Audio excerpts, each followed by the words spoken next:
Unaware of their 100 million inheritance, their uncles threw them out after their parents died. The eviction notice felt like sandpaper against Eve Williams' trembling fingers as she stared at the bold red letters. Final notice, 72 hours to vacate. Behind her, 9-year-old Marcus sobbed into his tattered backpack while 12-year-old Daniel tried to comfort 6-year-old Jordan, whose fever had spiked again during the night. The cramped motel room that had been their home for 3 weeks reeked of mold and desperation, and now even this refuge was being ripped away. Eve. Daniel's voice cracked with the weight of trying to be the man he wasn't ready to become. What are we gonna do? She couldn't answer. Not yet. Not when her throat felt like it was closing and her chest burned with the kind of rage that could consume everything in its path. 6 months ago, they'd been a family of 6 living in their parents' beautiful colonial home in Atlanta's affluent Buckhead district. Now they were 4 orphaned children with exactly $17.32 between them, abandoned by every blood relative who'd once claimed to love them. Hey beautiful souls, welcome to my channel. I hope you're all doing amazing today, and I have to ask, where in the world are you watching from? Drop your city in the comments because I love connecting with my incredible viewers from all corners of the globe. And if you haven't subscribed yet, please hit that subscribe button right now because you're about to witness a story that will completely shatter your heart and then piece it back together in the most unexpected way. The memory hit Eve like a physical blow. Uncle Samuel and Uncle Jerome standing in their childhood living room just 3 days after the funeral. Their faces masks of false sympathy while their eyes calculated the worth of every piece of furniture, every family photograph, every trace of the life their parents had built. You'll understand this is for the best, Uncle Samuel had said, his gold tooth catching the light as he smiled that snake oil grin Eve had always hated. 4 kids is too much responsibility for anyone to handle. We'll make sure you're taken care of. But the house, well, your daddy had debts, baby girl. Lots of debts. Lies. All of it had been lies. Eve's mother, Patricia Williams, had been a successful real estate attorney. Her father, David Williams, owned 3 thriving auto repair shops across the city. There were no debts. There had never been any debts. But Eve had been 18 and drowning in grief, and her brothers had been children who didn't understand why strangers were boxing up their mother's jewelry and their father's tools. Sign here. Uncle Jerome had thrust papers at her with hands that shook from either guilt or eagerness. Eve still couldn't tell which. This transfers guardianship to us temporarily while we sort everything out.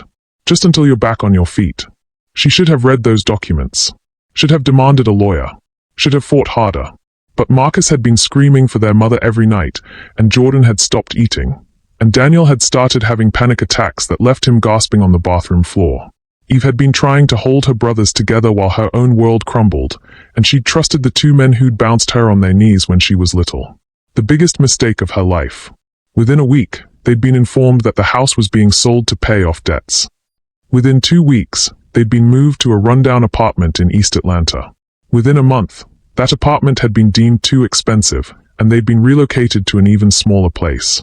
Each move stripped away more of their belongings, more of their dignity, more of their hope.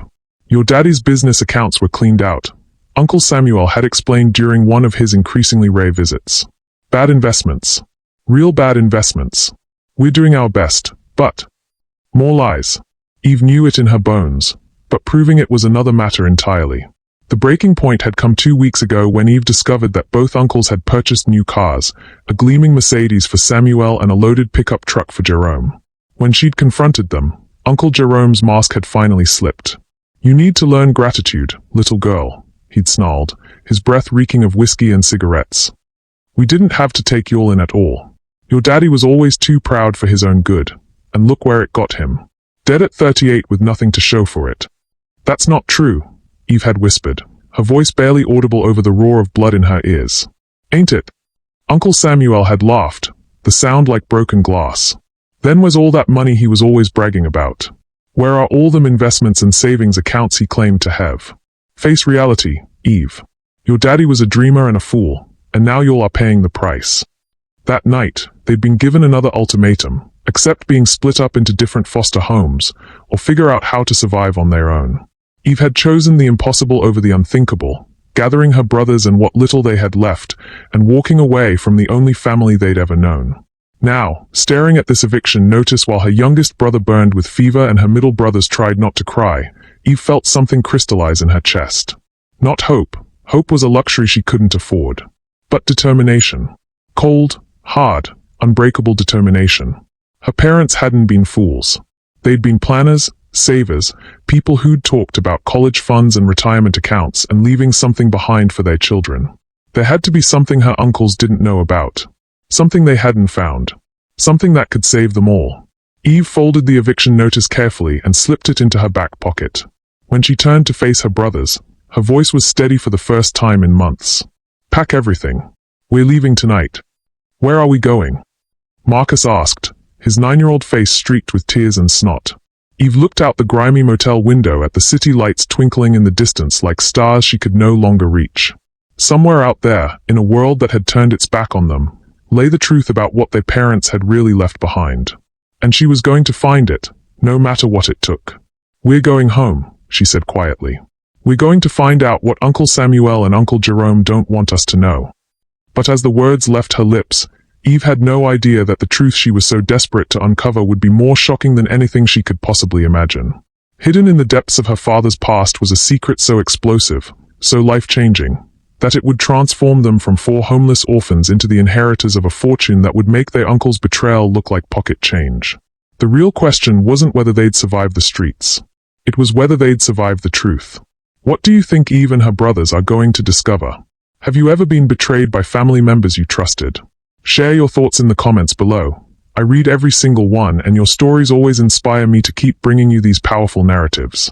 The abandoned storage unit in Decatur had been their father's best-kept secret, and Eve only remembered it because she'd been with him the day he'd renewed the lease 2 years ago.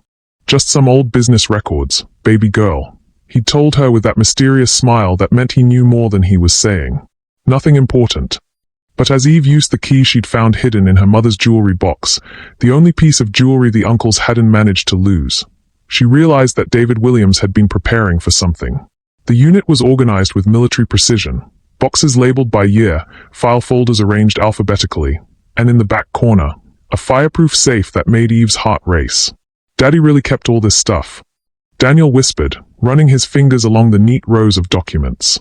At 12, he had their father's analytical mind and their mother's attention to detail. If anyone could help her make sense of this paper trail, it would be him. Marcus, despite his fever breaking that morning, was curled up on an old blanket Eve had spread in the corner, clutching the stuffed elephant their mother had bought him for his last birthday. At 9, he was the family comedian, always trying to make everyone laugh even when his own heart was breaking. But tonight, he was just a scared little boy who missed his parents with every breath. Jordan, at 6, had the family gift for numbers that had skipped Eve entirely. He was sitting cross-legged on the concrete floor, counting and recounting the coins they'd scraped together, arranging them in perfect stacks while humming the lullaby their mother used to sing. The child who'd once chatted non-stop had barely spoken above a whisper since the funeral, but his silence held its own kind of strength. "Eve," Daniel's voice was tight with excitement and fear. "You need to see this." She abandoned the safe combination she'd been trying, their parents' anniversary date, each child's birthday, every significant number she could remember, and joined Daniel at a banker's box marked Insurance, Personal. Inside were policies Eve had never heard of. Life insurance, yes, but amounts that made her dizzy. Disability insurance for both parents. And then, buried beneath certificates and legal documents, a letter in their father's careful handwriting addressed to "My children, when you're old enough to understand." Eve's hands shook as she unfolded it. The paper was thick, expensive, the kind their father had used for important business correspondence. "My precious children, if you're reading this, then Patricia and I are gone, and you found yourselves in circumstances I pray you'll never face. But I'm your father, and it's my job to protect you even when I can't be there to do it myself. Eve, my strong girl, you're probably trying to take care of everyone else while your world falls apart.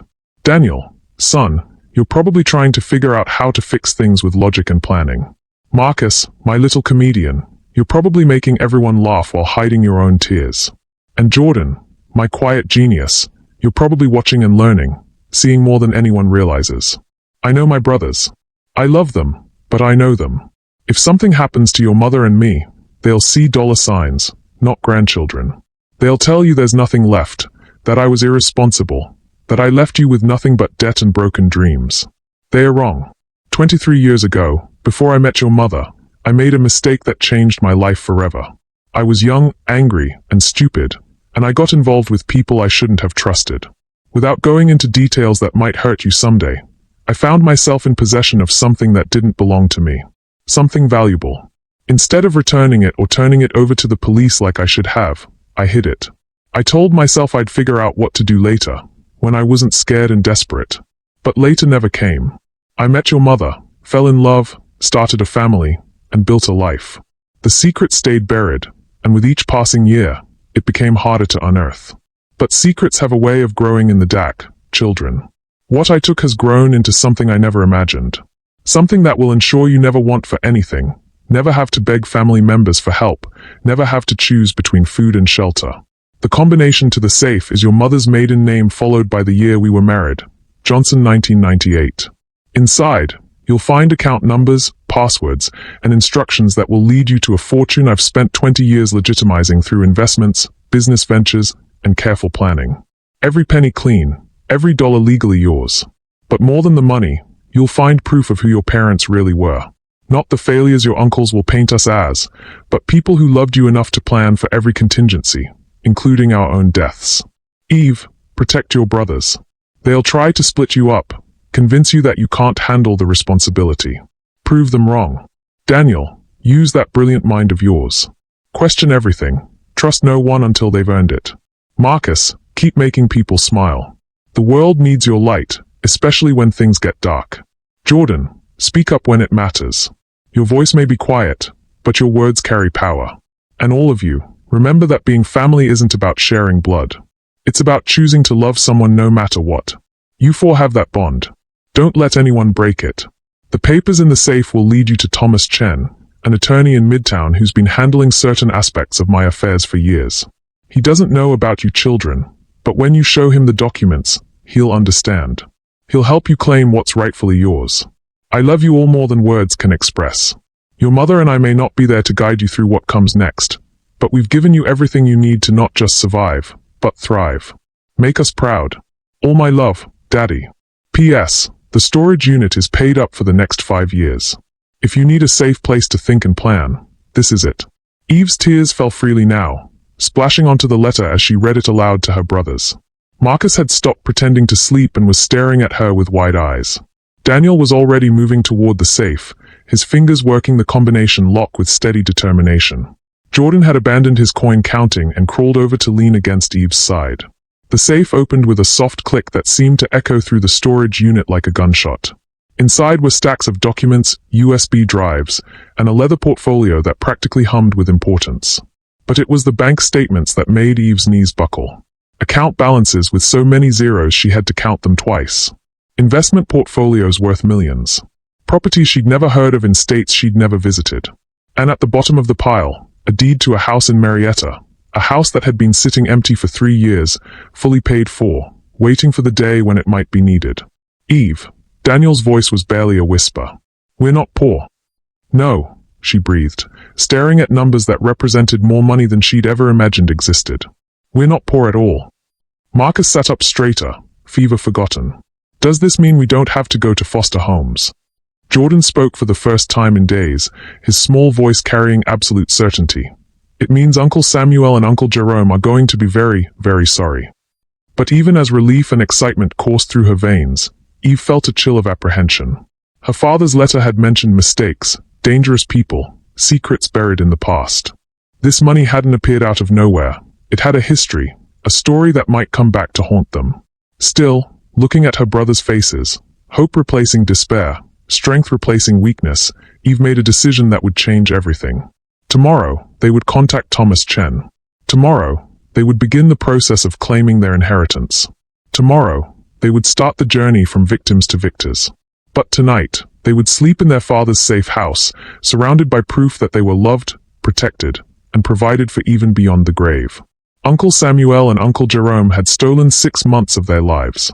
Eve was about to make sure they paid for every single day.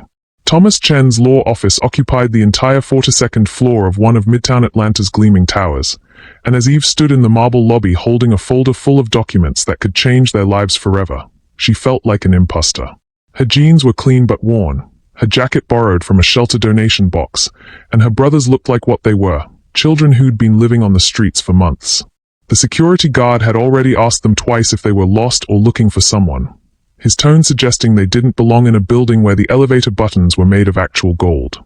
But the documents in Eve's folder had gotten them past the front desk, and Thomas Chen himself had agreed to see them immediately. "William's children," he'd said over the phone, and she could hear the sharp intake of breath. "Come up right now. Don't speak to anyone else. Don't mention why you're here. Just come straight to my office." The elevator ride to the 42nd floor felt like ascending to another planet. Daniel pressed his face to the glass wall, watching the city shrink below them while Marcus held Jordan's hand and whispered jokes that made their baby brother actually giggle. For the first time in months, they looked like children instead of refugees. Thomas Chen was nothing like Eve had expected.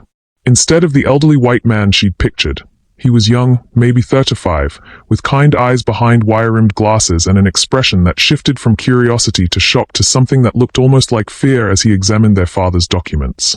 "Sit down," he said quietly, gesturing to a conference table that could have seated 20 people. "All of you. We need to talk."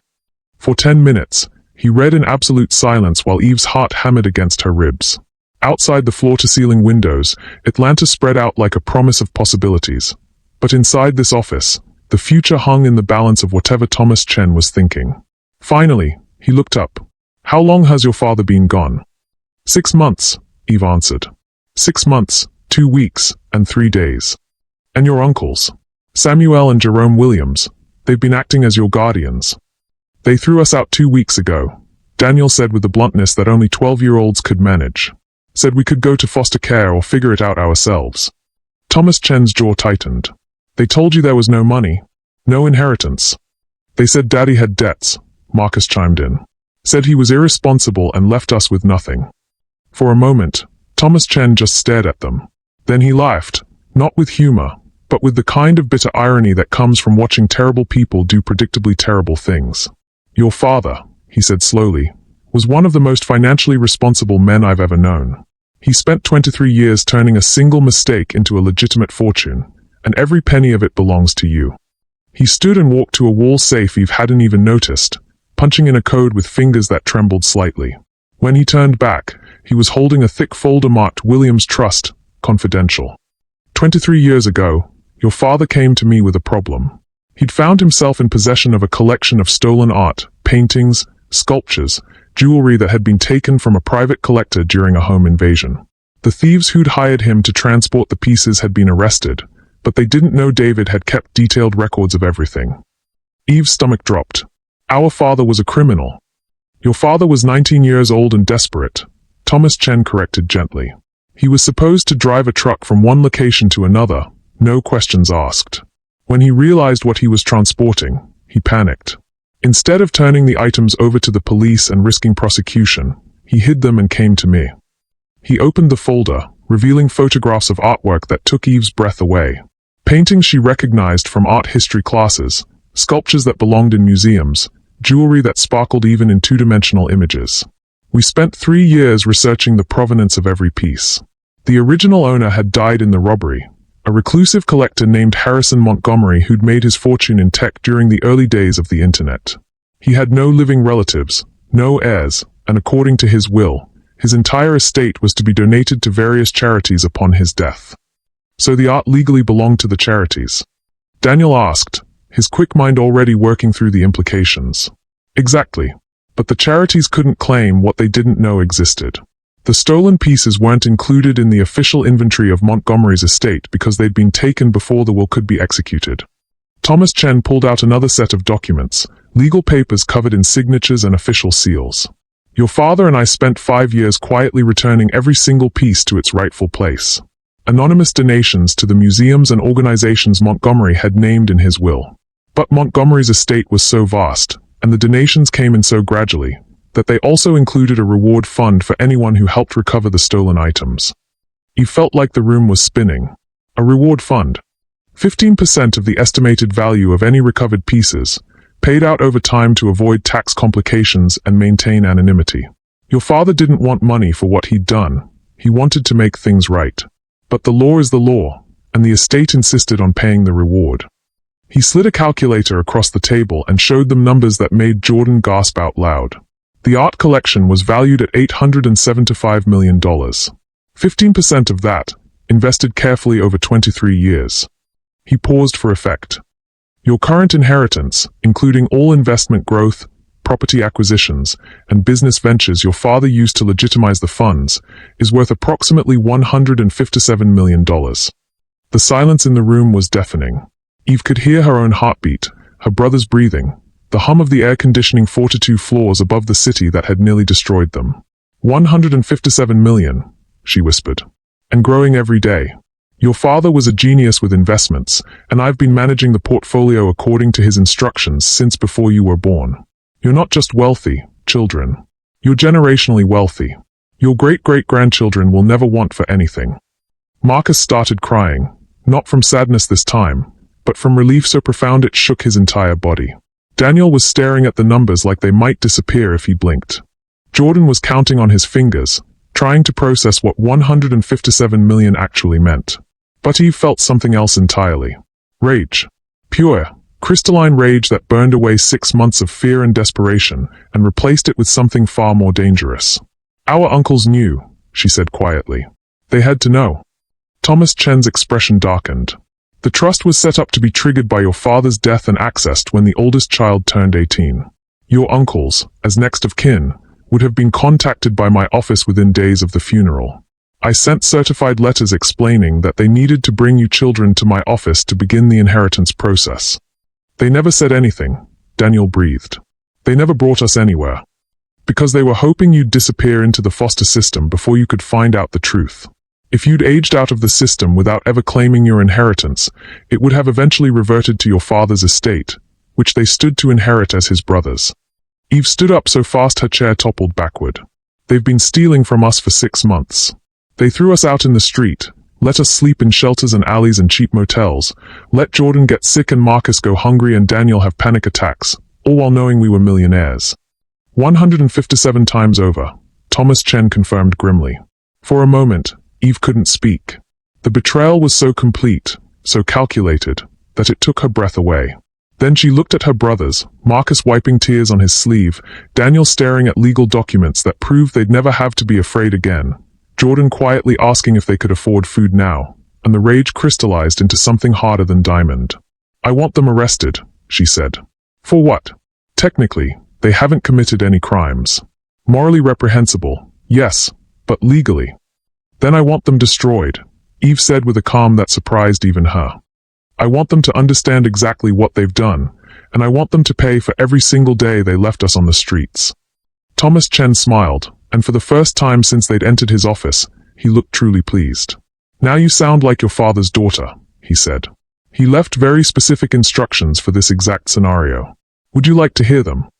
Outside the windows, Atlanta glittered in the afternoon sun, full of possibilities that had been theirs all along.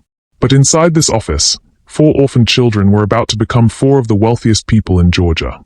And their uncles, the men who'd stolen their childhood, their security, their trust, were about to learn that some betrayals carry a price that compounds with interest. I can't believe the level of betrayal here. Have you ever discovered something that completely changed your understanding of a situation? Let me know in the comments what you think should happen to those uncles. The plan David Williams had left for his children was elegant in its simplicity and devastating in its execution. For 3 days, Eve studied every document, every instruction, every carefully orchestrated step her father had designed to protect them from the very situation they now found themselves in. He knew, she whispered to Thomas Chen during their second meeting, this time held in the penthouse suite of a downtown hotel that their trust owned outright. He knew exactly what Samuel and Jerome would do. Your father understood his brothers better than they understood themselves, Thomas agreed, spreading out a series of legal documents across the marble coffee table. Samuel's gambling addiction, Jerome's drinking problem, their jealousy of his success, he factored it all into his contingency planning. The hotel suite had become their temporary home while Thomas Chen's team worked to establish their new identities as the Williams heirs. For the first time in months, Marcus was sleeping in an actual bed instead of on floors or benches. Daniel had access to a computer and internet, diving deep into research about their father's business empire. Jordan had discovered room service and was systematically working his way through every dessert on the menu. But Eve couldn't rest. Not yet. Phase 1 begins tomorrow, she announced, studying the surveillance photos that Thomas's private investigator had delivered that morning. Samuel's at the casino every Tuesday night, and Jerome's at Murphy's Tavern by 9 p.m. They follow the same routine every week. The photos showed her uncles living well on money that should have fed, housed, and educated their nephews.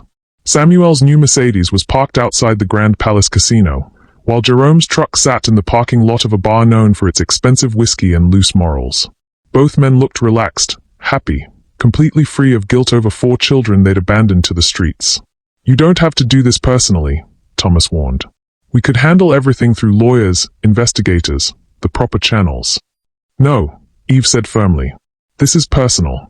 They need to see our faces when their world falls apart." Marcus looked up from the video game he'd been playing on the suite's massive television. "Are we really going to make them pay, Eve?" "We're going to make them understand," she corrected. "There's a difference between revenge and justice. Daddy taught us the difference, even if we didn't realize it at the time." That evening, Eve stood in front of the bathroom mirror and barely recognized herself. The girl who'd worn the same 3 outfits for months was gone, replaced by someone who looked like she belonged in a lawyer's office or boardroom. The personal shopper Thomas had hired had chosen clothes that were expensive but understated, the kind of wealth that whispered instead of shouted. Daniel emerged from the adjoining room wearing a suit that made him look older than his 12 years, while Marcus had been transformed from a street kid into someone who could have stepped out of a private school brochure. Jordan, in tiny dress pants and a button-down shirt, looked like a miniature businessman. "We look like rich people," Marcus observed with wonder. "We are rich people," Daniel corrected. "We always were. We just didn't know it." The drive to Samuel's house took them through the neighborhood where they'd grown up, past the colonial home where they'd been happy before their world imploded. Eve stared at the sold sign in the front yard and felt that familiar burn of rage in her chest. "He sold our house for $2.3 million, she told her brothers. "The real estate records show he and Jerome split the profits 50-50. "While we were sleeping in a storage unit," Daniel added grimly. Samuel's new house was smaller but flashier, the kind of place someone bought when they wanted to look wealthy without actually understanding what wealth meant. The driveway was empty, confirming that he was at the casino, but lights were on inside, which meant his wife Rebecca was home. Rebecca Williams had always been kind to the children, bringing them cookies at Christmas and remembering their birthdays even when Samuel forgot. Eve had debated whether to include her in tonight's revelation, but ultimately decided that Rebecca deserved to know what kind of man she'd married. The doorbell chimed with an elaborate melody that would have been impressive if it hadn't been so tacky. When Rebecca opened the door, her face went through a series of expressions: surprise, confusion, guilt, and finally something that looked like relief. "Oh my God," she breathed. "Eve. Daniel. Marcus. Jordan." Her eyes took in their transformed appearances, the expensive clothes, the confident way they carried themselves. You look healthy," Eve suggested with a smile that didn't reach her eyes. "Well fed. Like we haven't been sleeping in abandoned buildings for the past 6 months." Rebecca's face crumpled. "Come in, please come in. I've been so worried. Samuel said you were being taken care of, that you were with a nice foster family." "Samuel lied," Daniel said simply. "About that and about everything else." They followed Rebecca into a living room that showcased everything wrong with new money. Leather furniture that cost more than most people's cars, a television the size of a small theater screen, art that had been chosen for its price tag rather than its beauty. But it was the framed photographs on the mantelpiece that made Eve's jaw clench. Pictures of Samuel and Jerome on vacation. Samuel grinning beside his new Mercedes. Jerome holding up a massive fish from some expensive fishing trip. Both men living their best lives while their nephews and niece scrape coins together for dollar store ramen. "Where did you think the money was coming from, Rebecca?" Eve asked quietly. "The new house, the new car, the trips to Miami and Las Vegas? Where did you think Samuel got the money for all of this?" Rebecca sank into one of the expensive chairs, and Eve could see the exact moment when the truth hit her. "The house," she whispered. "Your parents' house. He said there were debts, that selling it was the only way to provide for you children." "There were no debts," Marcus said, his 9-year-old voice carrying more authority than most adults could muster. "Our parents left us money. Lots and lots of money." "How much money?" Rebecca asked, though from her expression, she was beginning to suspect the answer would destroy her. Eve pulled out a single sheet of paper, a summary of their trust fund balance that Thomas Chen had prepared for exactly this moment. She placed it on the coffee table where Rebecca could see it clearly. The number was so large it took up most of the page, $157,382,847.93. Rebecca stared at it for a full minute before looking up with tears streaming down her face. 157 million. Plus interest, Jordan added helpfully. It goes up every day. Samuel knew, Rebecca said, and it wasn't a question. He knew when he sold your house, when he moved you to those apartments, when he... She stopped, covering her mouth with her hand. When he threw us out in the street. Eve finished.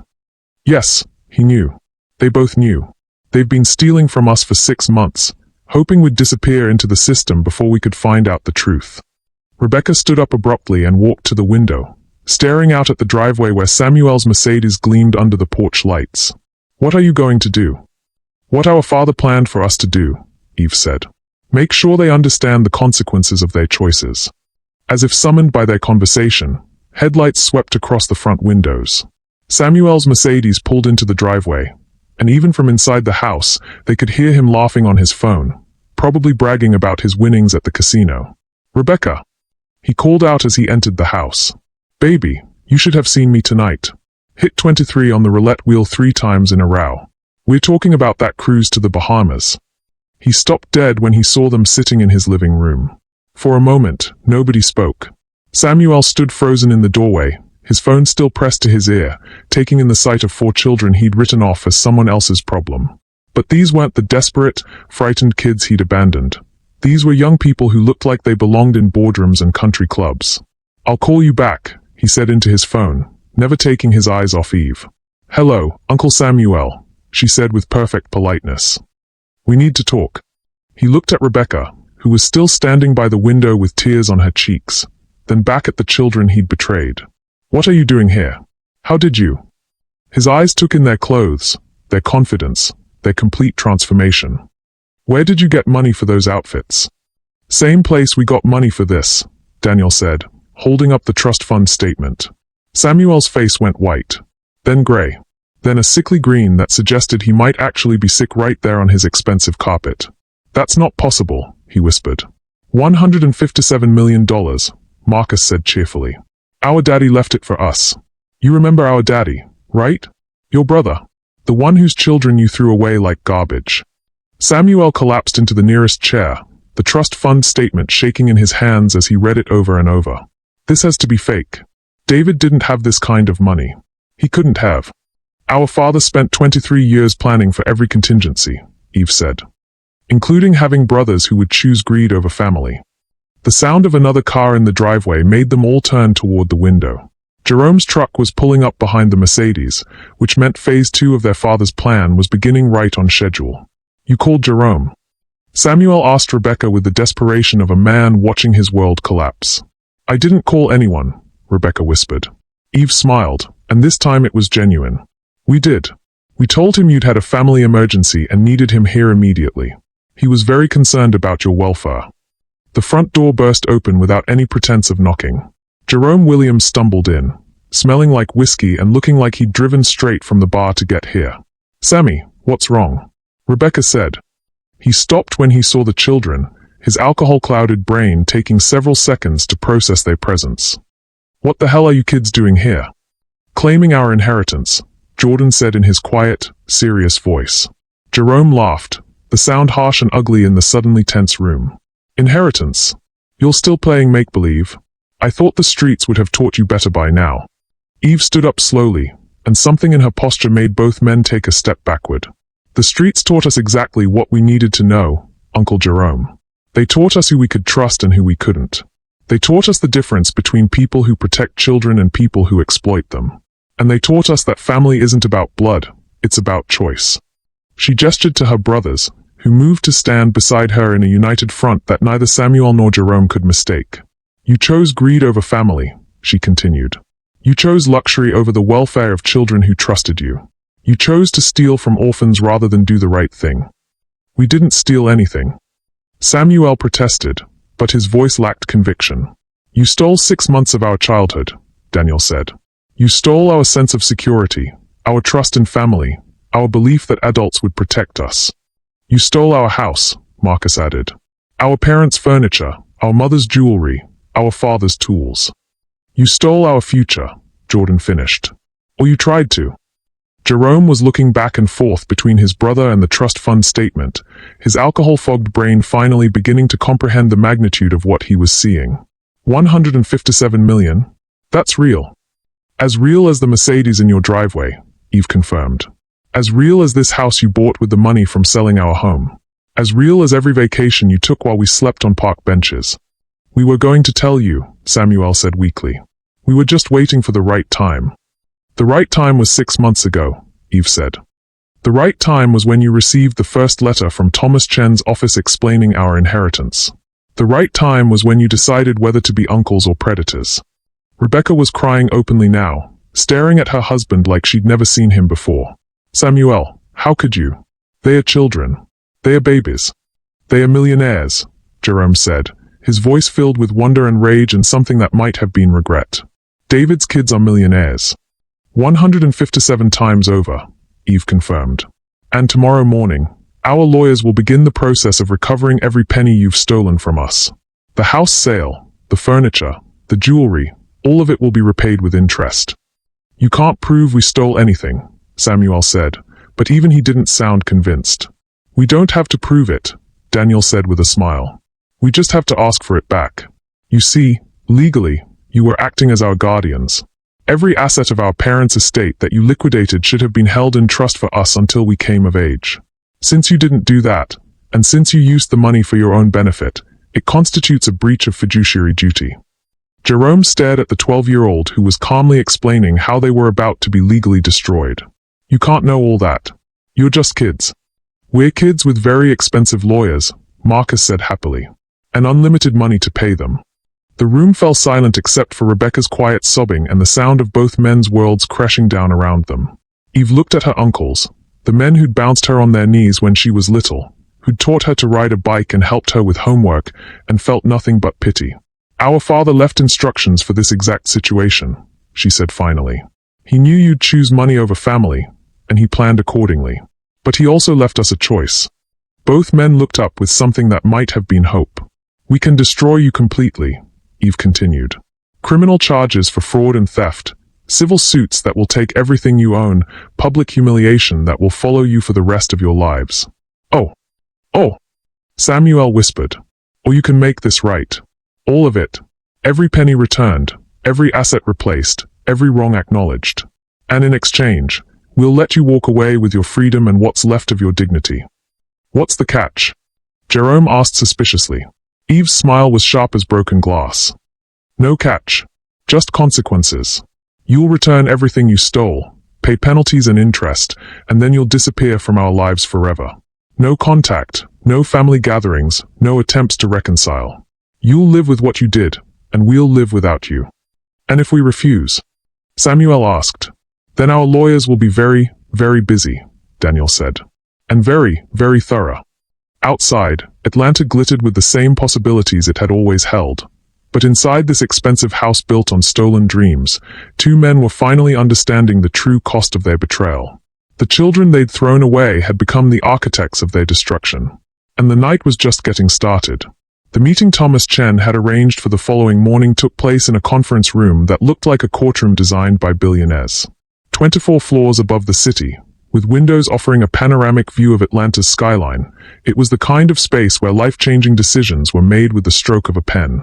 Samuel and Jerome sat on one side of the massive mahogany table, flanked by the overpriced lawyers they'd hired with money that wasn't theirs. Both men looked like they'd aged a decade overnight. Samuel's usual confidence replaced by nervous fidgeting, Jerome's belligerent swagger reduced to hunched shoulders and darting eyes. On the other side sat the Williams children, Thomas Chen, and a team of attorneys that represented more combined legal firepower than most small countries could afford. The contrast was stark and intentional, predators versus protectors, thieves versus the rightful heirs. But it was the third party that made this meeting truly dangerous. Detective Maria Santos of the Atlanta Police Department's Financial Crimes Unit sat at the head of the table with a file folder that seemed to pulse with potential consequences. She'd been investigating the Williams estate since Thomas Chen had contacted the police about suspected guardianship fraud, and her expression suggested she'd found exactly what she'd been looking for. Gentlemen, Thomas Chen began, his voice carrying the authority of someone who'd just spent 12 hours preparing for legal warfare. We're here to discuss the systematic theft of assets belonging to the Williams Trust. Assets that total, with interest and penalties, approximately $11.7 million. Samuel's lawyer, a nervous man named Peterson who clearly hadn't expected to be facing criminal charges when he'd taken this case, cleared his throat. My clients maintain that they acted within their legal rights as guardians of minor children. Any assets they liquidated were used for the children's care and... Stop! Detective Santos didn't raise her voice, but the single word cut through the room like a blade. Mr. Peterson, I'm going to save us all some time here. Your clients received certified letters from this law firm on 3 separate occasions, explaining that the Williams children had a substantial inheritance waiting to be claimed. Those letters were ignored. She opened her file folder and spread out photographs across the table, surveillance images that made both Samuel and Jerome shrink back in their seats. These photos show your clients at the Grand Palace Casino, Murphy's Tavern, a Mercedes dealership, and a luxury resort in Miami. All taken during the 6 months when they claimed to be barely managing to care for 4 orphaned children. She looked directly at Samuel. Tell me, Mr. Williams, how much did you spend on that roulette table last Tuesday night? Samuel's face went ashen. I don't remember exactly. $17,000, Detective Santos said flatly. In one evening, while your nephew was running a fever in a motel room that cost $19 a night. Jerome tried to interrupt. Now wait just a minute. We were never told these kids had any money. If we'd known. You'd have what? Detective Santos cut him off. Stolen it faster? More efficiently. She pulled out another document. These are bank records showing that you, Mr. Jerome Williams, deposited exactly half of the proceeds from the sale of your brother David's house into your personal account. $2.3 million, split 50-50 with your brother Samuel. That house had to be sold to pay debts, Samuel protested weakly. What debts? Thomas Chen asked. We've examined David Williams' financial records going back 15 years. He had no outstanding debts. His mortgage was paid off, his credit cards had 0 balances, and his business accounts were fully funded. So what debts, exactly, required you to sell his children's home? The silence stretched until it became suffocating. Eve watched her uncles squirm in their expensive suits bought with money that should have kept her brothers fed and housed, and felt a cold satisfaction settle in her chest. But here's what makes this case truly special, Detective Santos continued, her voice taking on the tone of someone delivering a death sentence. It's not just fraud or theft. It's something much worse. She pulled out a final document that made both defense lawyers go pale. Child endangerment, willful neglect of minors, conspiracy to defraud, and my personal favorite. She smiled, and it wasn't pleasant. Racketeering. Racketeering. Peterson stammered. That's organized crime charges. That's federal prison. That's exactly what it is, Detective Santos confirmed. You see, when 2 people conspire to systematically steal from children, when they forge documents to cover their tracks, when they engage in a pattern of criminal behavior designed to deprive minors of their inheritance, well, that falls under the RICO Act. Jerome's lawyer leaned over to whisper something urgent in his client's ear, but Jerome brushed him away. This is insane. We're family. We were trying to help. Help! Marcus spoke for the first time since entering the room, his 9-year-old voice carrying more moral authority than any adult in the room. You helped us learn what it feels like to be hungry. You helped us understand what it means to sleep on concrete. You helped us figure out who we could trust and who we couldn't. Daniel opened his tablet and pulled up a series of photographs that made Rebecca gasp from where she sat in the gallery behind the defendants. These are pictures of where we've been sleeping for the past 6 months.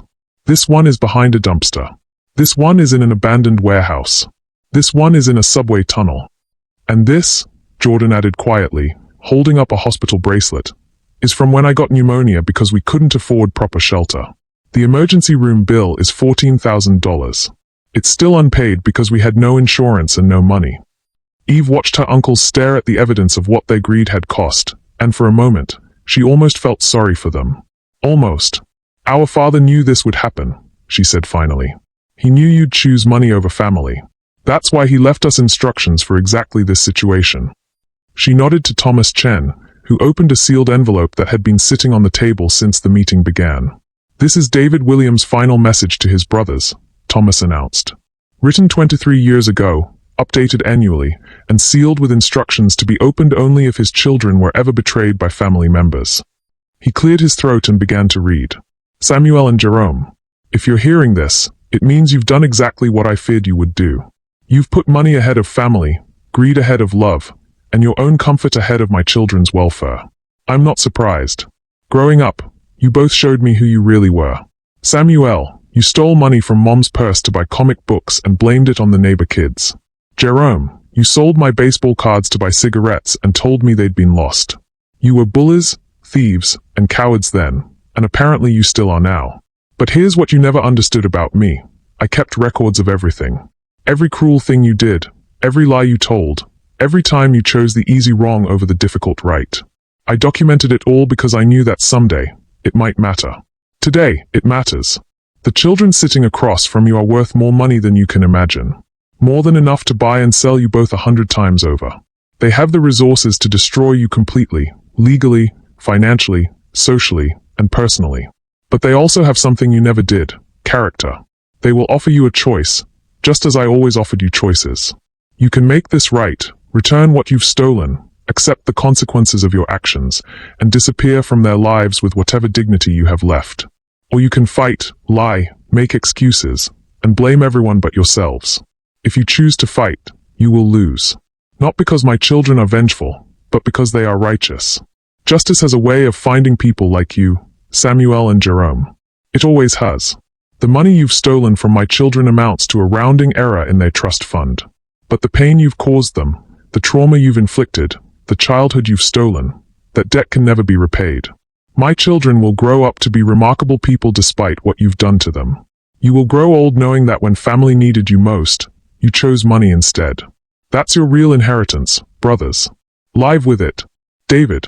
The conference room fell silent except for the sound of Rebecca crying and Samuel's labored breathing. Jerome stared at his hands, his face a mask of shame and defiance warring with each other. So, Detective Santos said, closing her file folder with a snap that sounded like a cell door slamming. What's it going to be, gentlemen? Full restitution and a plea agreement? Or do we let a jury decide how they feel about adults who steal from orphan children? Samuel's lawyer was frantically scribbling notes, probably calculating how long his clients would spend in federal prison if this went to trial. Jerome's attorney looked like he wanted to be anywhere else on earth. But it was Rebecca who broke the silence. Do it, she said, her voice carrying clearly across the room. Give them back everything you stole. Every penny, every piece of furniture, every photograph, every memory you tried to take away from them.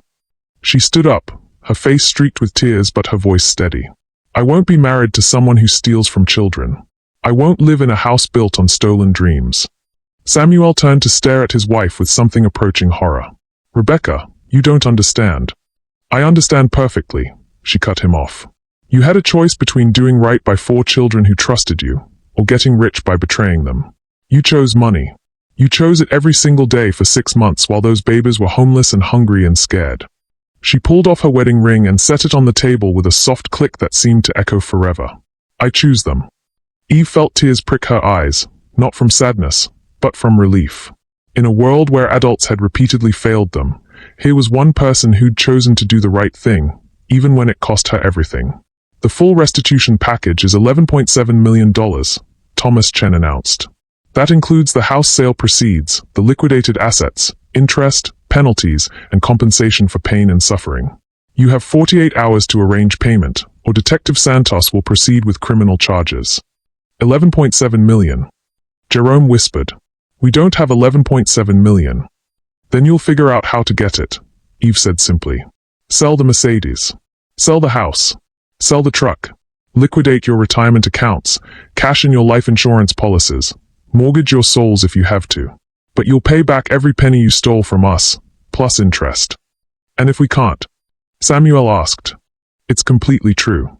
David Williams didn't just happen to find stolen art 23 years later. He was part of the crew that stole it in the first place. The only reason he wasn't arrested was because his partners were killed in a shootout with police before they could implicate him. The folder fell open, revealing crime scene photographs that made Marcus gasp and turn away. But Eve forced herself to look, forced herself to see the truth her father had hidden from them. My father was beaten to death during that robbery, Catherine continued. Tortured for the combination to his safe, then killed when he wouldn't give up the location of certain pieces. Your father watched it happen, participated in it. Then he stole the art and disappeared. No. Eve's voice was barely a whisper. Our father was a good man. He returned the art to museums. He kept the most valuable pieces for himself and returned the rest to cover his tracks, Catherine corrected. The Monet in your trust's art collection? That belonged to my father. The Picasso sketches, the Ming Dynasty vase, the Renaissance jewelry, all of it stolen from my father's private collection during the robbery that ended his life. Jordan dropped his flowers, the bright blooms scattering across their parents' graves like drops of blood. Eve, what is she talking about? But Eve couldn't answer. She was staring at documents that showed her father's fingerprints at the crime scene, witness statements placing him at the robbery, bank records showing suspicious deposits in the days following her father's murder. Of course, I can't prove any of this in court, Catherine continued conversationally. Too much time has passed, too many witnesses are dead, too much evidence has been compromised. But I don't need to prove it in court. She pulled out another document, a birth certificate, DNA test results, legal papers that made Eve's blood turn to ice. I need to prove it to the IRS. You see, your inheritance is based on found art being returned to rightful owners. But if that art was never actually lost, if it was always in the possession of the thief who stole it, then the finder's fees your father collected were obtained through fraud. What does that mean? Daniel asked, though Eve could see in his eyes that he already understood. It means your inheritance is built on blood money, Catherine said with satisfaction. It means every penny your father invested, every property he bought, every asset in your trust fund, all of it can be seized by the federal government as proceeds from criminal activity. Eve felt her knees buckle. The mansion, the cars, the security, the tutors, the future they'd been building, all of it was about to disappear. But I'm not unreasonable, Catherine continued. I didn't come here to destroy children for their father's crimes. I came here to make a deal. What kind of deal? Eve managed to ask. You sign over legal ownership of my father's art collection to me, the pieces your father never returned, the ones that form the core of your trust's value. In exchange, I don't file complaints with the IRS, the FBI, or the media about your father's true role in Harrison Montgomery's murder. Eve looked at her brothers, Marcus pale and shaking, Daniel calculating odds and outcomes, Jordan silent and staring at their parents' graves like he was trying to will their spirits to come back and explain everything. How much of our inheritance are you talking about? She asked. Catherine's smile widened. About 98% of it. The words hit like bullets. 98%. That would leave them with maybe $3 or $4 million, still wealthy by most standards, but not enough to maintain their new lifestyle. Not enough to help other children the way they'd planned. Not enough to build the kind of future their father had envisioned for them. And if we refuse? Daniel asked. Then I make some phone calls, file some reports, and watch federal agents seize everything you own while you're investigated for receiving stolen goods and money laundering. You'll spend years in court, spend millions in legal fees, and ultimately lose anyway. But you'll also lose your reputations, your privacy, and quite possibly your freedom. Eve stared at the woman who was calmly threatening to destroy everything they'd fought to reclaim. Why now? Why wait until after we've already been through hell? Because watching you suffer makes it sweeter, Catherine said with brutal honesty. My father died alone and afraid, tortured by criminals who wanted his money more than they valued his life. I've spent 23 years knowing that one of those criminals was living free, getting rich off stolen art, raising a family with blood money. She gestured at the expensive flowers on their parents' graves, the designer clothes the children wore, the luxury car they'd arrived in. David Williams got to live a full life, love his wife, raise his children, die peacefully surrounded by family. My father got a pipe wrenched to the skull and a shallow grave in the woods. So yes, I waited. I waited until you'd reclaimed your inheritance, until you'd felt safe and secure and loved again. I wanted you to understand what it feels like to have everything ripped away by someone who doesn't care about your pain. The cemetery was silent except for the wind through the trees and the distant sound of traffic. Eve looked at her brothers, then at their parents' graves, then at the woman who held their future in her hands. How long do we have to decide?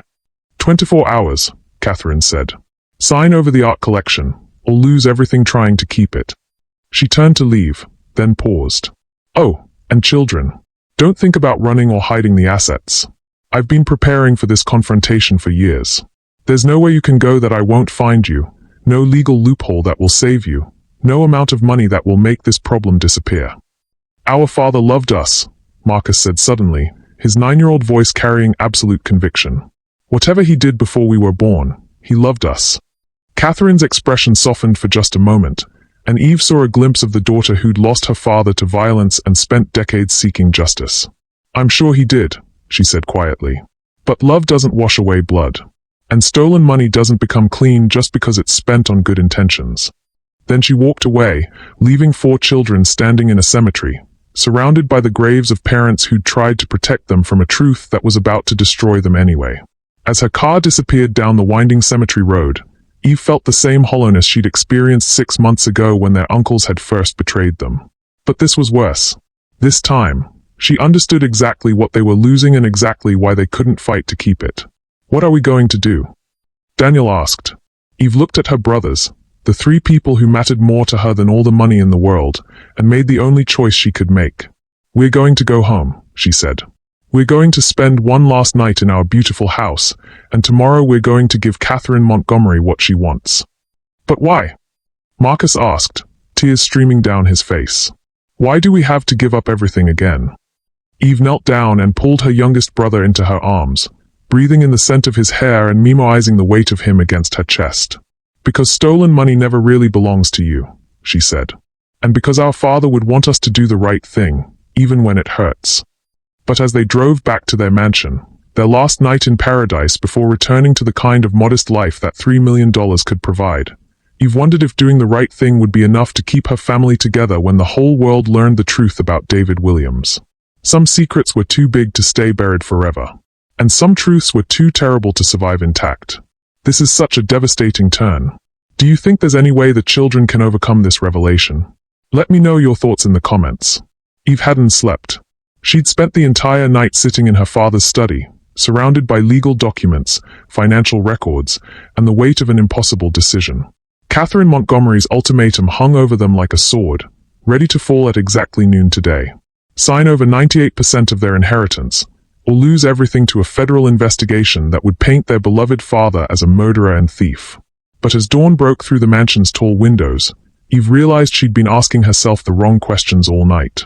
Instead of wondering how to save their money, she should have been wondering why Catherine Montgomery was so certain she could destroy them. Instead of panicking about losing their inheritance, she should have been investigating whether Catherine's claims were actually true. And most importantly, instead of accepting that their father was a criminal, she should have been remembering the man who'd raised her to question everything and trust no one until they'd proven themselves worthy. Daniel, she called softly. Her brother appeared in the doorway within seconds, looking as exhausted and hollow-eyed as she felt. I need you to call Thomas Chen.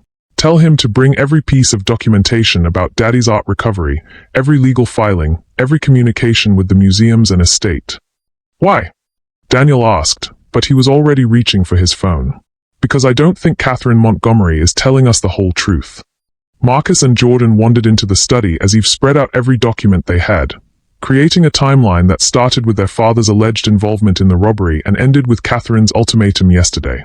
What are you looking for? Marcus asked, settling cross-legged on the Persian rug beside Eve's chair. Lies, Eve said simply. Nobody threatens children unless they are desperate. And nobody gets this angry about something that happened 23 years ago unless there's more to the story.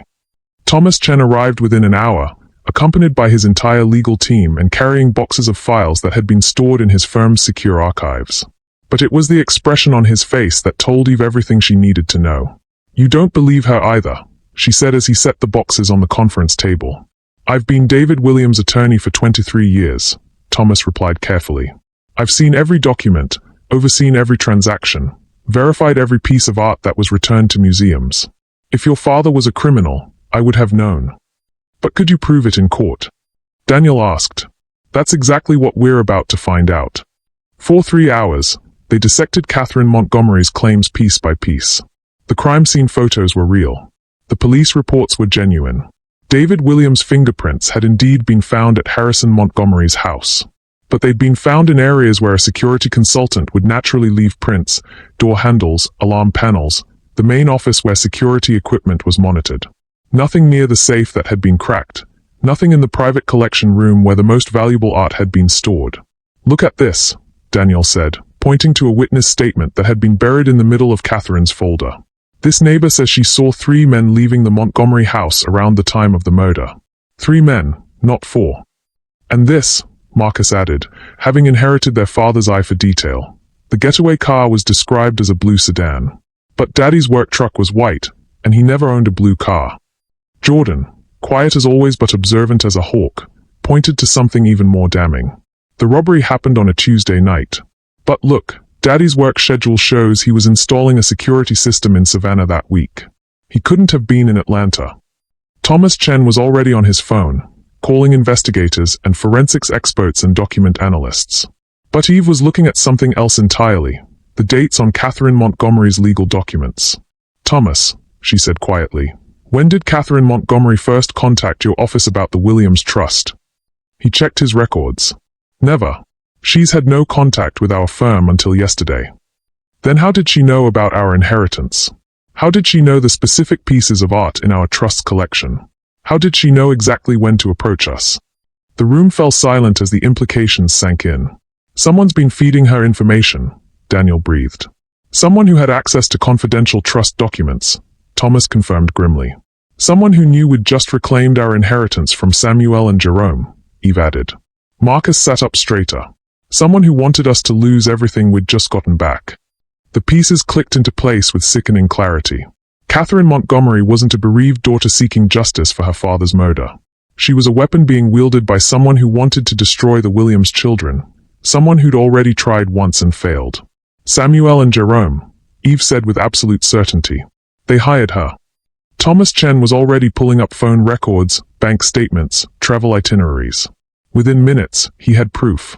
Substantial payments from Samuel Williams to a private investigation firm in Chicago, payments that had been made during the weeks following their confrontation in the conference room. But it was the email trail that sealed their uncle's fate forever. Detailed instructions to locate and contact any possible heirs of Harrison Montgomery. Background information on the Williams Trust's art collection. Strategies for approaching the children when they were most vulnerable, most likely to fold under pressure. And in the final email, sent just 2 days ago, Samuel Williams had written the words that would ensure his own destruction. "Make sure they understand that their father was a killer. Make sure they know that keeping the money makes them complicit in murder. These kids have soft hearts.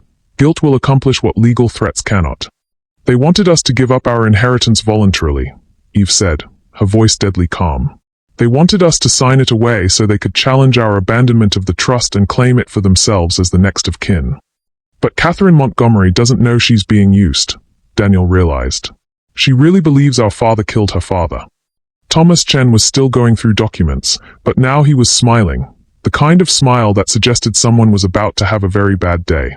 "Actually," he said, "I don't think Harrison Montgomery is her father at all." He spread out a series of legal documents that made Eve's head spin: birth certificates, adoption records, DNA analysis, inheritance disputes that went back decades. Catherine Montgomery is the adopted daughter of Harrison Montgomery's business partner, a man named Charles Montgomery, no relation to Harrison despite the shared surname. She's been fighting for years to claim a portion of Harrison Montgomery's estate, arguing that she was essentially his stepdaughter and deserved inheritance rights. "But the real Harrison Montgomery never acknowledged her," Marcus said, understanding dawning in his young face. "Because she wasn't his family," Thomas confirmed. "She was the daughter of his business partner who died in a car accident when Catherine was 16. Harrison Montgomery paid for her education, helped her get started in life, but never formally adopted her or included her in his will. So when our uncles contacted her with proof that our father had stolen her inheritance, she saw a chance to finally get the money she's always believed should have been hers," Eve concluded. Jordan spoke up for the first time that morning. "She's not evil. She's just hurt and angry and being used by evil people." Eve looked at her youngest brother with something approaching awe. At 6 years old, Jordan could see the moral complexity that adults often missed. Catherine Montgomery wasn't their enemy. She was another victim of Samuel and Jerome Williams' greed and manipulation. "So what do we do?" Daniel asked. Eve stood up and walked to the window, looking out at the city that had nearly destroyed them and ultimately saved them. In a few hours, Catherine Montgomery would expect them to sign over their inheritance. Samuel and Jerome would expect their scheme to succeed where direct theft had failed. But the Williams children had learned something during their months on the street that their uncles had never understood. Survival wasn't about having money. It was about having each other, having truth, and having the courage to fight for what was right. "We tell Catherine Montgomery the truth," Eve said. "All of it. Who hired her, why they hired her, and what they are really trying to accomplish." "And then?" Marcus asked. Eve's smile was sharp as winter sunlight. "Then we let her decide whether she wants to keep being used as a weapon against children, or whether she wants to help us make sure Samuel and Jerome Williams never hurt anyone ever again." "What if she doesn't believe us?" Daniel worried. "Then we lose our inheritance and rebuild our lives with whatever's left," Eve said simply. "But we do it together, with the truth on our side, and that's more than our uncles will ever have." Thomas Chen was already making phone calls, arranging for Catherine Montgomery to be shown the evidence of Samuel and Jerome's manipulation. But Eve was thinking beyond today's confrontation, beyond the money, beyond the immediate crisis. Her father had spent 23 years building a fortune on legitimate business, careful investments, and legal art recovery. Even if some of that fortune had to be returned to address old injustices, even if they lost millions in the process, they would still have enough to take care of each other and help other children who needed advocates. More importantly, they would have their integrity. Their father's true legacy wasn't money. It was the lesson that doing the right thing mattered more than being comfortable, that protecting family meant sometimes sacrificing for family, and that truth had a power that money could never match. The meeting with Catherine Montgomery was scheduled for noon. It was time to find out if the truth really could set them all free. The meeting with Catherine Montgomery was scheduled for noon. It was time to find out if the truth really could set them all free. Catherine Montgomery arrived at the Williams mansion at exactly noon, carrying a leather briefcase that presumably contained the documents that would strip 4 children of their inheritance. She looked confident, almost serene, like someone who'd finally found the justice that had eluded her for decades. But she wasn't prepared for what waited in the mansion's grand library. Instead of 4 defeated children ready to surrender their fortune, she found Eve Williams surrounded by 3 attorneys, 2 FBI agents, and enough evidence to fill a courtroom. Thomas Chen had spent the morning making calls that reached the highest levels of federal law enforcement, and the truth about Samuel and Jerome Williams' latest scheme had traveled fast. "Ms. Montgomery," Eve said politely, gesturing to a chair across from the massive oak table where the evidence was laid out like pieces of a puzzle. "Thank you for coming. We have some things to show you." Catherine hesitated, clearly sensing that something had changed since yesterday's cemetery confrontation. "I thought we had an agreement. You sign over the art collection. I don't destroy your family's reputation." "We did have an agreement," Eve confirmed, "based on information you believed to be true. But what if I told you that everything you think you know about our father, about the robbery, about your right to that art collection, what if all of it was a lie?" "I have FBI files," Catherine said, but her voice lacked yesterday's conviction. "You have carefully selected portions of FBI files," Agent Sarah Martinez corrected from her position by the window. "Files that were provided to you by someone with a very specific agenda." Thomas Chen opened the first folder and spread out bank records, email communications, and phone logs that painted a devastating picture. "Ms. Montgomery, you were contacted 3 weeks ago by a private investigation firm in Chicago. That firm was hired by Samuel and Jerome Williams, the same men who stole from their own nephews and nieces." Catherine's face went white. "That's not. They told me they were representatives of a victims' rights organization." "They lied," Daniel said simply. "Just like they've been lying to everyone for 6 months." Agent Martinez stepped forward with her own folder. "Ms. Montgomery, I need you to look at these documents very carefully.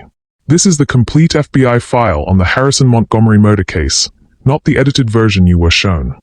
For 20 minutes, Catherine read in absolute silence while the truth demolished everything she'd believed. The timeline that proved David Williams was in Savannah during the robbery. The witness statements that described 3 perpetrators, not 4. The physical evidence that placed the real killers, all of whom had died in a shootout with police, at the scene.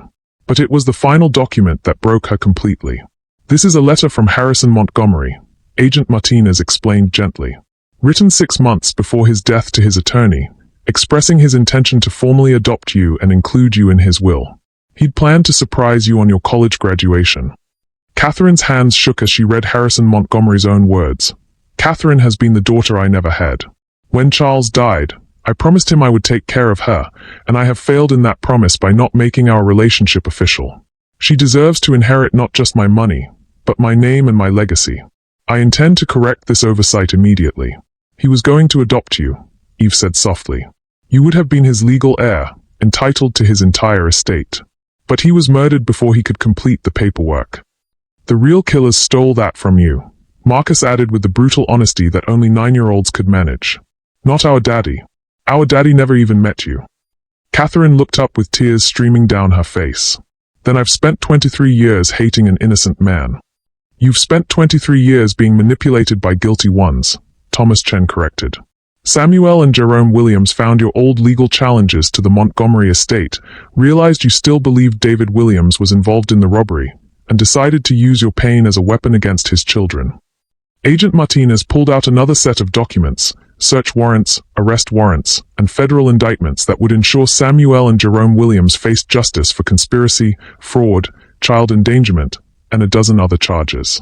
We've been building a case against your uncles since their first theft from the trust, she told the children.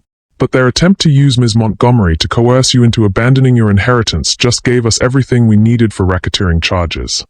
What does that mean? Jordan asked in his quiet voice.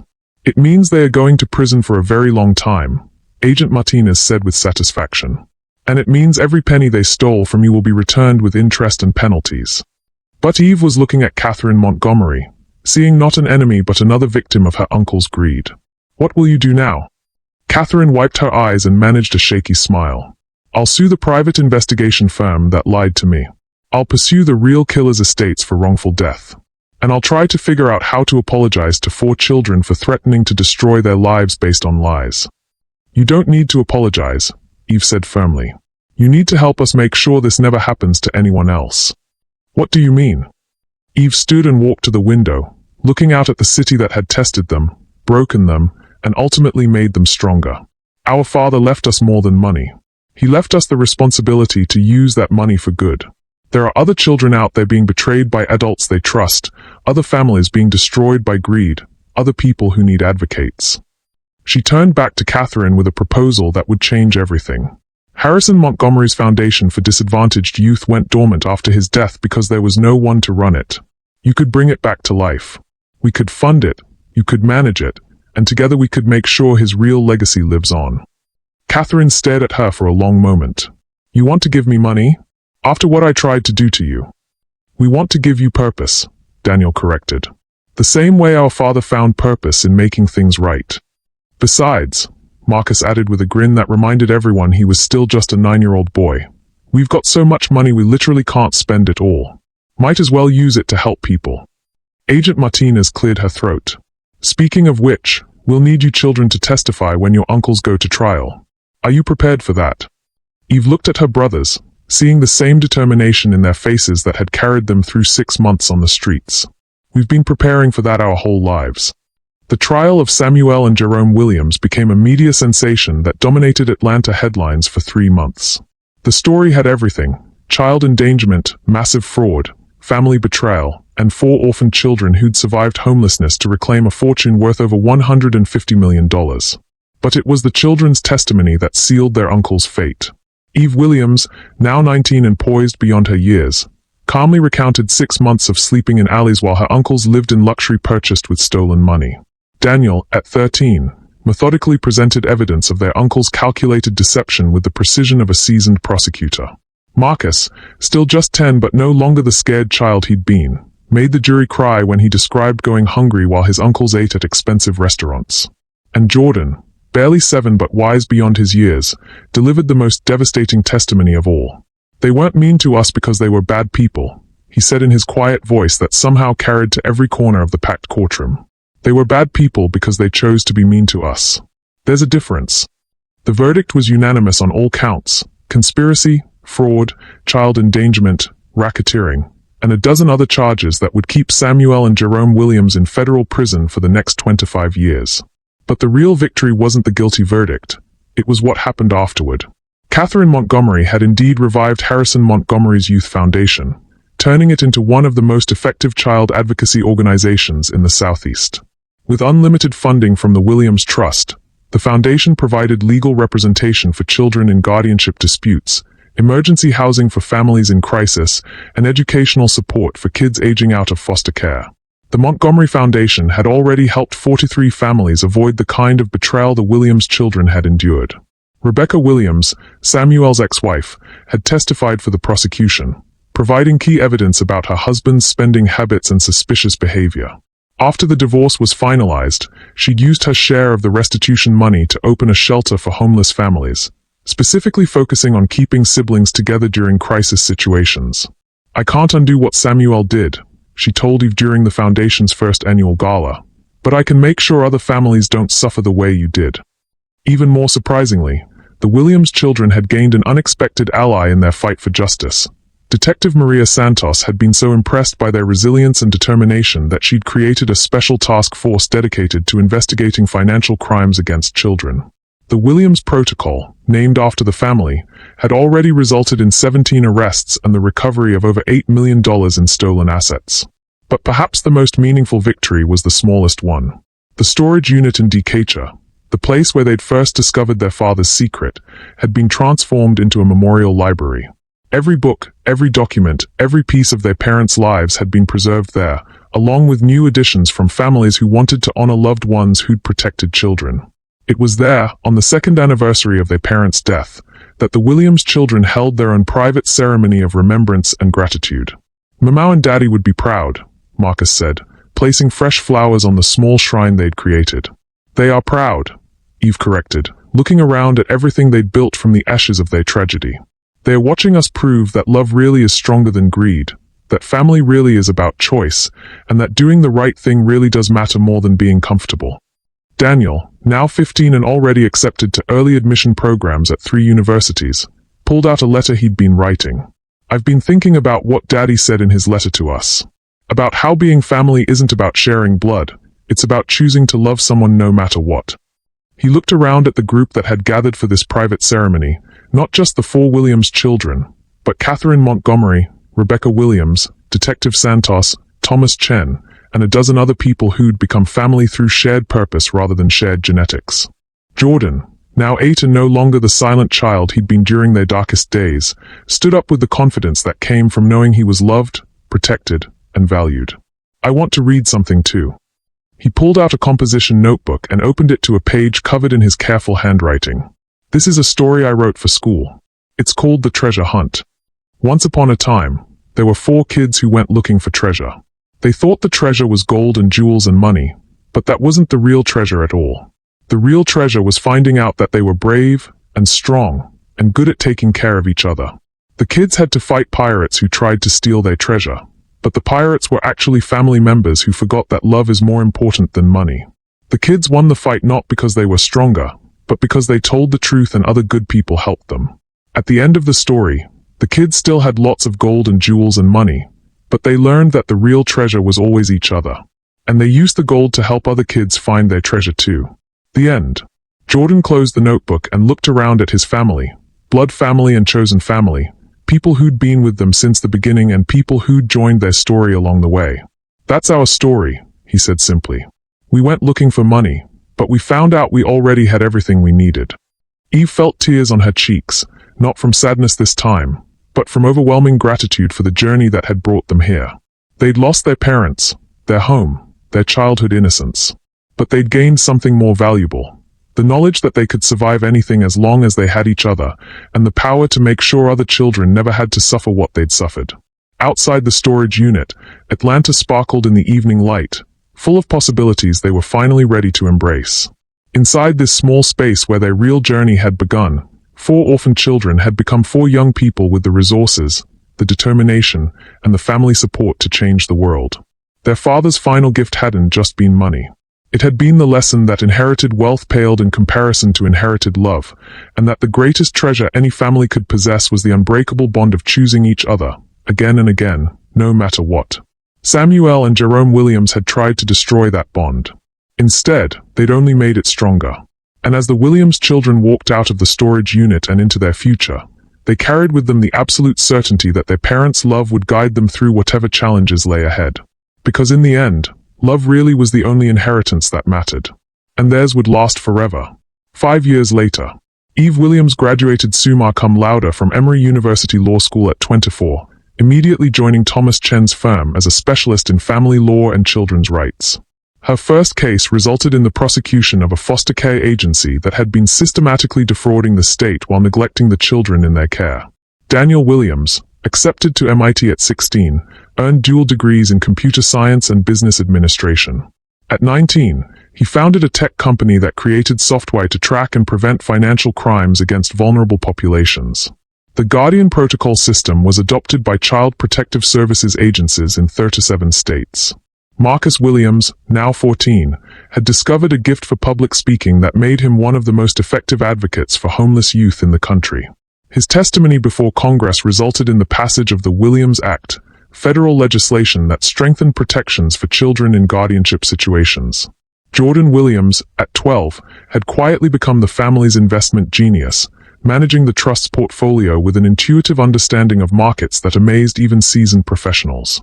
But more importantly, he'd never lost his gift for seeing the heart of any situation with perfect moral clarity.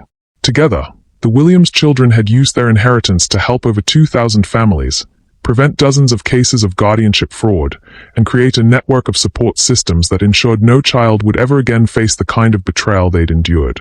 Their parents' colonial home in Buckhead, the house Samuel and Jerome had sold for their own profit, was purchased by the Williams Trust and converted into a residential facility for siblings aging out of foster care. The nameplate by the front door read Patricia and David Williams' house, where family begins. And in the master bedroom, where their parents had once planned for their children's futures, a simple plaque bore the words that had become the family motto. Love shared is never divided, only multiplied. Samuel and Jerome Williams were scheduled for release in 2048, when they would be in their 70s. They would emerge from federal prison to find that the children they'd betrayed had become the most powerful advocates for child protection in the Southeast, and that their own names had become synonymous with everything they'd once thought they wanted to be remembered for. But the Williams children had learned something their uncles never would. True wealth wasn't measured in dollars and cents. It was measured in lives changed, families protected, and love that grew stronger with every challenge it faced. And by that measure, they were the richest family in the world. Thank you for following this incredible journey of resilience, justice, and the unbreakable bonds of true family. Sometimes the greatest inheritance isn't what we receive, but what we choose to give.